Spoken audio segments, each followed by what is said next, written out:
Assalamu alaikum and hello everyone, welcome and karibuni Tajiri's Kitchen. Mapishi yetu ya leo ni ya donasi za kuku tamu sana. Karibuni sana jikoni.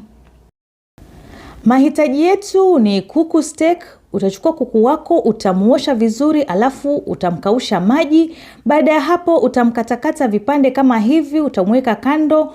Utachukua kitunguu kama hiki kirefu kama itakuwa uko nacho, kama hauna sio lazima, utakatakata vizuri. Alafu utachukua dania ama kwa jina lingine majani ya gilgilani, utakatakata vizuri nayo.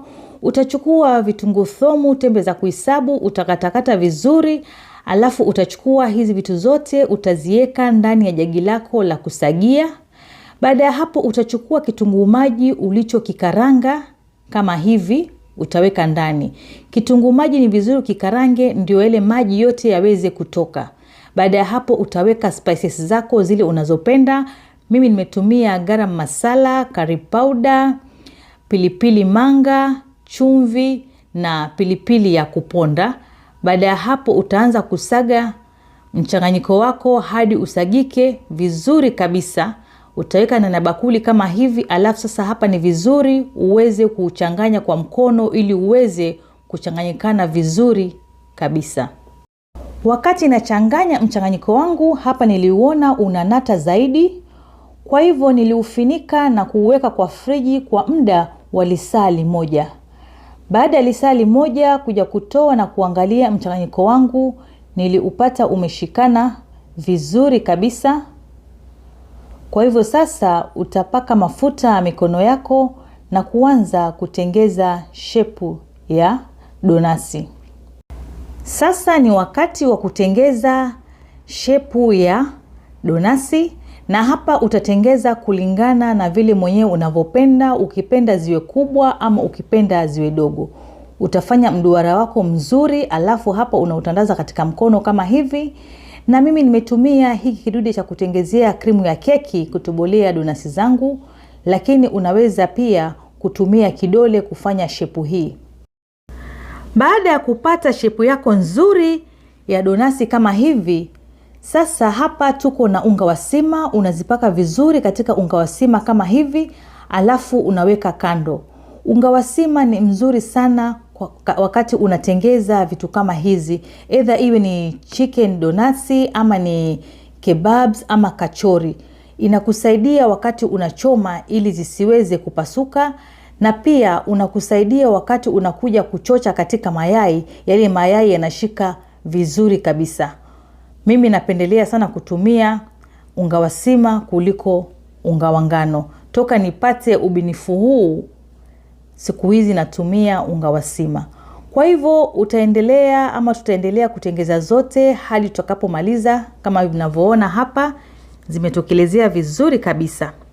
Hapa niko na chenga za mkate. Ninaweka pilipili manga na pilipili ya unga, yani masala. Utakoroga vizuri, na si lazima kuweka vitu hivi kama itakuwa haupendi. Mimi nimeweka kwa sababu ile kupata ladha zaidi. Utachukua mayai mawili, utayapiga vizuri, alafu utaanza kuchukua chicken donasi yako kama hivi na kutumbukiza katika mayai. Baada ya hapo unaitoa na kuipakapaka chenga za mikate. Kwa hivyo tutaendelea kutengeza zote kama hivi hadi tutakapomaliza. Alafu utachukua mafuta, utaweka katika kikaango chako, utayasubiri yapate moto vizuri kabisa kabla ya kuanza kuweka chicken donuts zako. Mafuta yakishika moto vizuri, hizi donuts zitakuwa crispy vizuri kabisa. Alafu baadaye unakuja kupunguza moto ili ziweze kuiva ndani.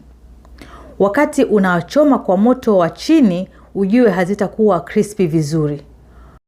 Tunaendelea na kuchoma donasi zetu kwa raundi ya pili, na hizi hapa kidogo nitazifanya ziwe tofauti na za kwanza. Na kama nilivyosema, wakati unatumia unga wa sima hakuna kitu kinaweza kupasuka. Unga wa sima ni mzuri kabisa kwa hizi chicken donasi ama kwa kachori ama kwa kebabs. Kitu chochote kile ambacho unajua unakuja kukaranga kwa mafuta, paka unga wa sima badala ya unga wa ngano, itakusaidia sana. Kama unavyoziona zimependeza sana, kwa hivyo sasa tunazitoa.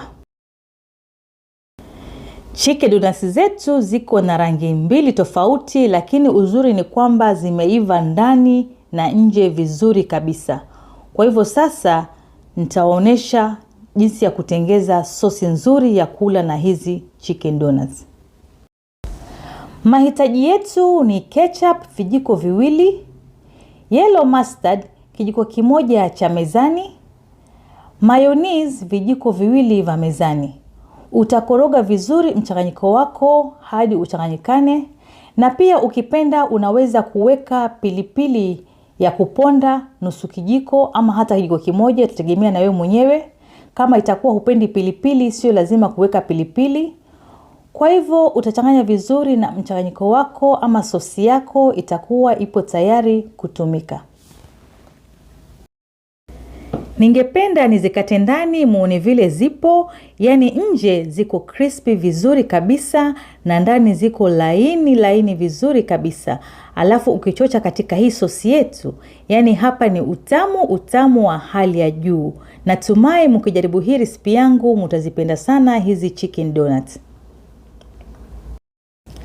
Asanteni sana kwa kutizama video yangu, japo siku hizi nimekuwa mtoro kuwekea video, lakini najitahidi ili kuwaletea video.